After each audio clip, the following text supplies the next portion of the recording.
दोस्तों, आइए आज हम आपको ऐसे नौजवान चेहरे से रूबरू करवाते हैं, जम्मू कश्मीर के एक नौजवान फेस जिन्होंने समाज में समाज सेवा के काम किए हैं और आए दिन लगातार कर रहे हैं। समाज में एक अच्छी सोच, एक साफ सुथरा समाज पैदा करने की पूरी कोशिश पिछले कई सालों से कर रहे हैं। इनका नाम है खुर्शीद अहमद मलिक साहब।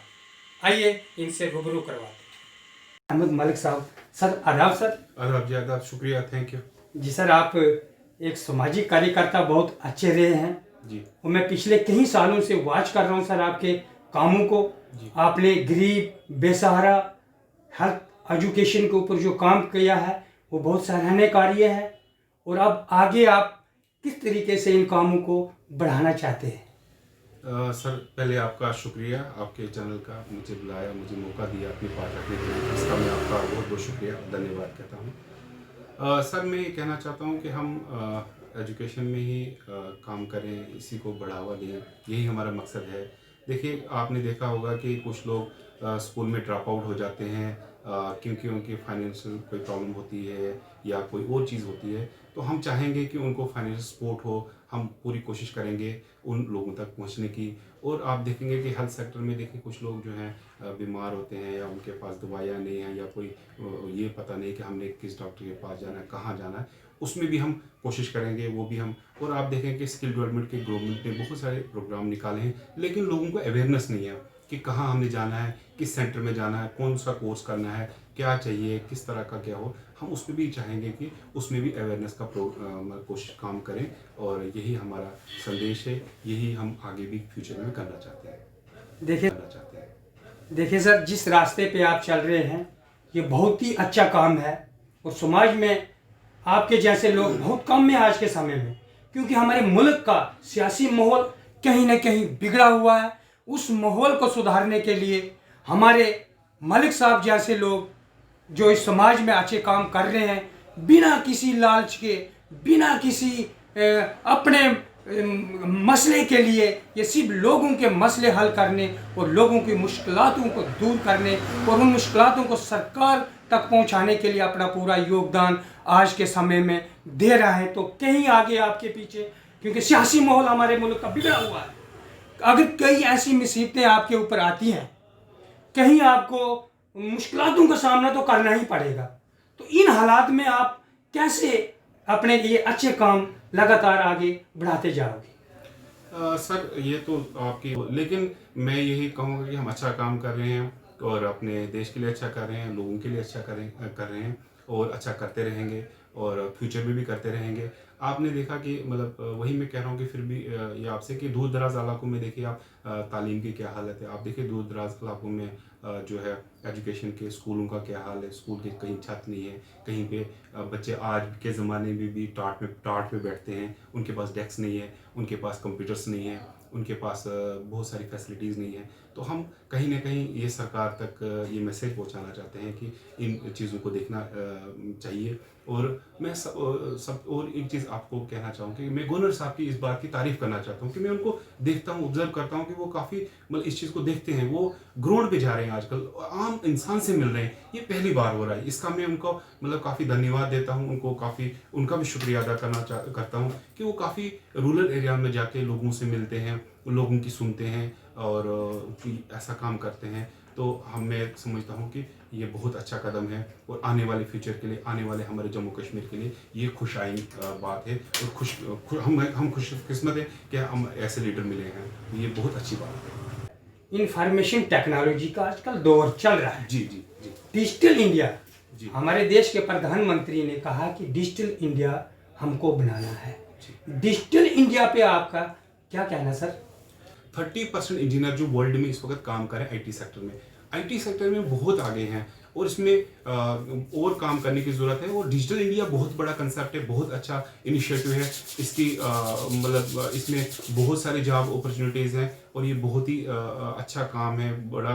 आप ये देखें कि इंफॉर्मेशन टेक्नोलॉजी आज के दौर में जो है आईटी सेक्टर बहुत आगे है और हम इसमें सॉफ्टवेयर बनाने में इंडिया बहुत आगे है और इसमें और भी हम काम करें और मैं आप देखेंगे कि आप नया जो ज़माना आ रहा है वो आर्टिफिशियल इंटेलिजेंस का आ रहा है, और मैं यही चाहूँगा कि इसमें भी काम होना चाहिए, इसमें भी इंस्टीट्यूट्स खुलने चाहिए। और वेब डिज़ाइनिंग का है, आप देखें, आप आजकल ऐप्स बनाने का छोटे बच्चे भी बना रहे हैं, कुछ कंपनीज जो इनिशिएटिव ले रहे हैं कि हम बच्चों को सिखा रहे हैं, और ये इस कदम को, इस चीज़ को बढ़ावा मिलना चाहिए। और ये कम से कम स्टेट लेवल नहीं, मैं कहता हूँ कम से कम डिस्ट्रिक्ट लेवल पे भी इसके इंस्टीट्यूट्स होने चाहिए, इसके ये चीज़ें होनी चाहिए, ताकि बच्चे जो है डिस्ट्रिक्ट लेवल पे सीखें कि हम कैसे आर्टिफिशियल इंटेलिजेंस में जाएं, हम कैसे डिजिटल प्रोग्राम में जाएं, हम कैसे वेब डिज़ाइनिंग में जाएं, हम कैसे ये जो हमारे ये एप्लीकेशंस हैं उसको तैयार करें। ये बहुत बड़ा इनिशिएटिव, उसमें बहुत सारा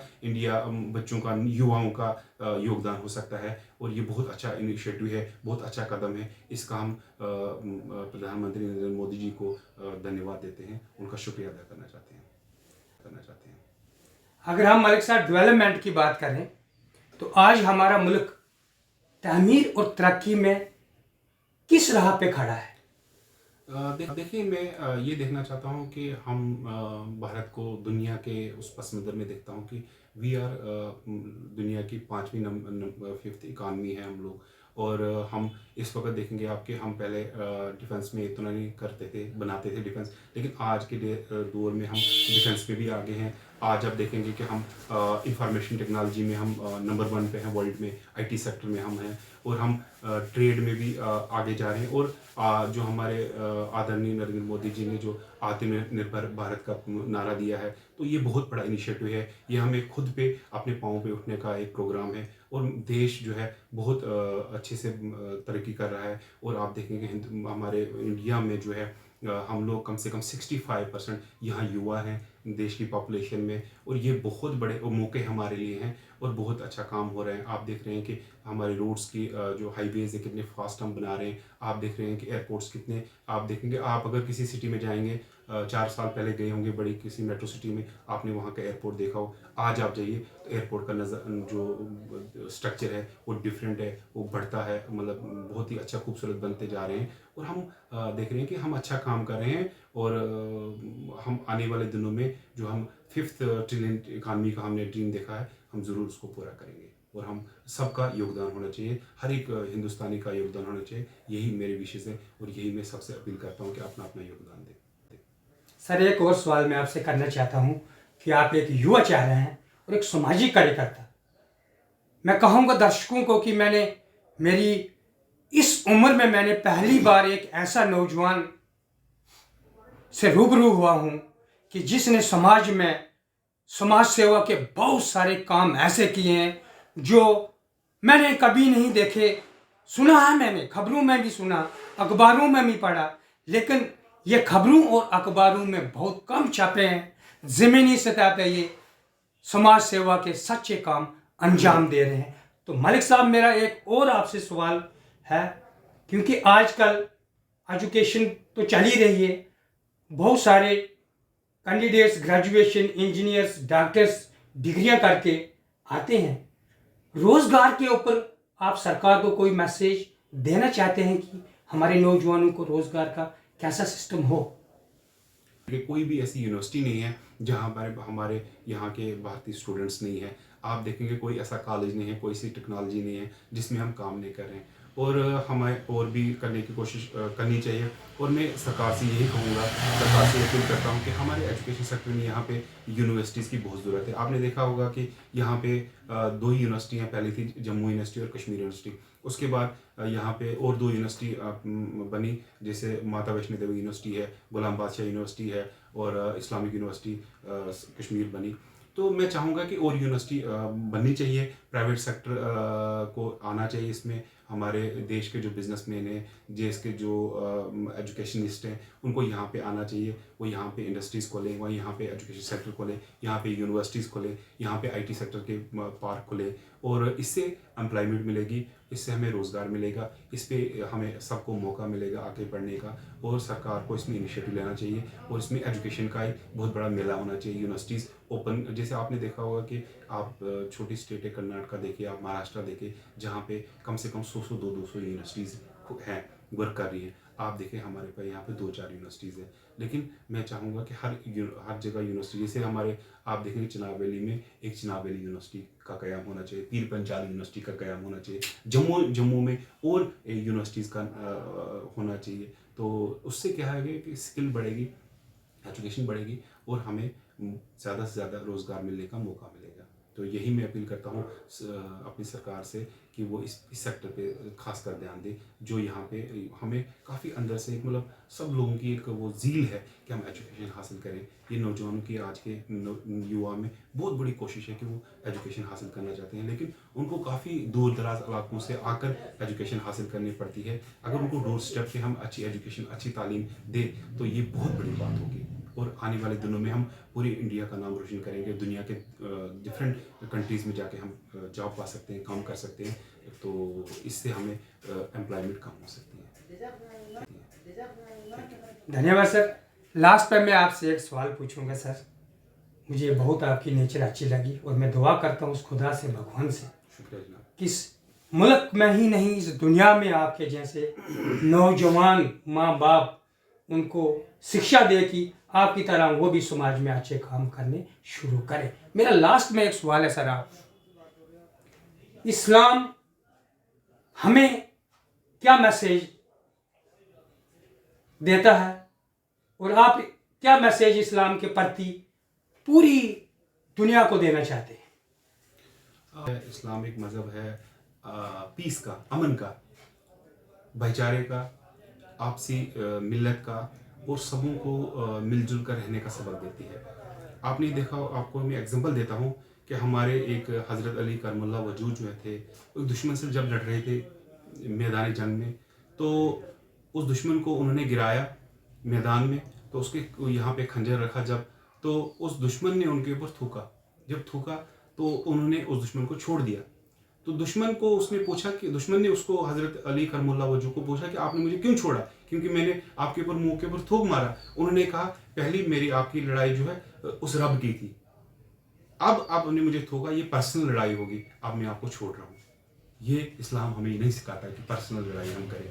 तो उन्होंने इस्लाम कबूल किया। यही हमारा संदेश है, यही इस्लाम का संदेश है, अमन का, प्यार का, मोहब्बत, सबके साथ एक साथ रहने का और एक दूसरे की मदद करने का। ये इस्लाम का मैसेज है और यही मैं सबको देना चाहता हूँ। और यही हम इसमें हमारे देश में का भला है, पूरी दुनिया का भला है और हम सबका। शुक्रिया, थैंक यू सर। धन्यवाद सर। ये थे खुर्शीद अहमद मलिक साहब, एक सोशल एक्टिविस्ट जम्मू कश्मीर के युवा, जिन्होंने सिर्फ समाज के कार्य जम्मू कश्मीर के अंदर बहुत ज़्यादा ज़मीनी सतह पे सच्चाई में अंजाम दिए हैं, जिन्होंने इस मुल्क का आपसी भाईचारा को इकट्ठा करने में अपना दिन रात बहुत बड़ा योगदान दे रहे हैं और लगातार अपने कार्य करते जा रहे हैं। तो हम सबको मिलकर हमारे एक मैसेज पूरे समाज में होना चाहिए कि ऐसे लोगों का हम साथ दें और ऐसे लोगों के साथ हम खड़े हों, ताकि हमारे इस मुल्क में, जम्मू कश्मीर में, इस भारत देश में ऐसे बहुत सारे नौजवान पैदा हो जो एक अच्छा समाज पैदा कर सके और एक अच्छी शिक्षा हमारे देश को दे सके और हमारा देश दुनिया में नंबर 1 का देश बन सके। मैं अपने कैमरामैन के साथ Surendra Manhas, RP global media, Jammu.